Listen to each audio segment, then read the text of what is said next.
Magandang araw Pilipinas! Narito na po ang pinakabagong ulat panahon ngayong araw. Ayon po sa Pag-asa, ang southwest monsoon o habagat ay patuloy na nakakaapekto sa malaking bahagi ng Luzon, kaya't asahan ang maulang panahon lalo na po sa hapon o gabi. Narito po ang ulat panahon mga kababayan, mula po ito sa Weather Bureau ng Pag-asa. Dako tayo sa magiging lagay ng panahon ngayong araw. Sa ngayon po ay patuloy pa rin ang epekto ng hanging habagat or southwest monsoon. At kung makikita po natin dito sa ating latest satellite animation, itong mga kulapan ay nakakaapekto pa rin sa malaking bahagi ng Luzon. Dahil po sa epekto ng habagat, maaring maranasan pa rin yung malalakas na mga pagulan, especially po sa may exposed parts or sa western portions ng Luzon, dyan po sa may Zambales at Bataan.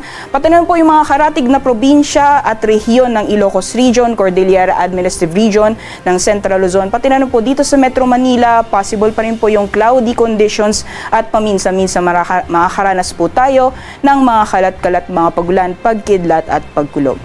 Mga kababayan, kung napapansin po natin, mas naging madalas yung mga pag-ulan na naranasan, lalong-lalo na po sa may western sections ng Luzon at Visayas. Official nating idineklara ang onset or simula ng tag-ulan dito po sa may western portions ng Luzon at Kabisayaan. Pero hindi po ibig sabihin na tuloy-tuloy na ang magiging mga pag-ulan hanggang matapos po ang rainy season. Meron po tayong tinatawag na monsoon break or ilang araw or linggo na hindi po tayo nakakaranas ng mga pag-ulan. So sa mga kababayan po natin, ihanda na po natin ang mga payong or kahit na anong pananggalang sa ulan dahil hindi lamang sa hapon mas magiging madalas, possible na din po sa madaling araw o sa umaga.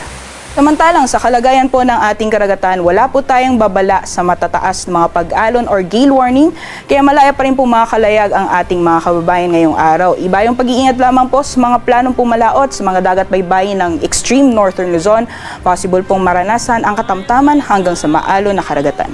Yan lang po muna ang ating weather update sa ating bansa mga kababayan. Para sa inyong kaligtasan, laging maging handa. Magdala ng payong o kapote, iwasan ng mga lugar na madaling bahain at manatiling updated sa mga ulat panahon. Sa mga naghahanap po ng rechargeable super bright solar flashlight and waterproof work light, click nyo lang po ang product basket na makikita nyo sa inyong screen o sa description box. Para sa mas mabilis na updates, huwag kalimutang i-like, i-share at mag-subscribe sa channel na ito.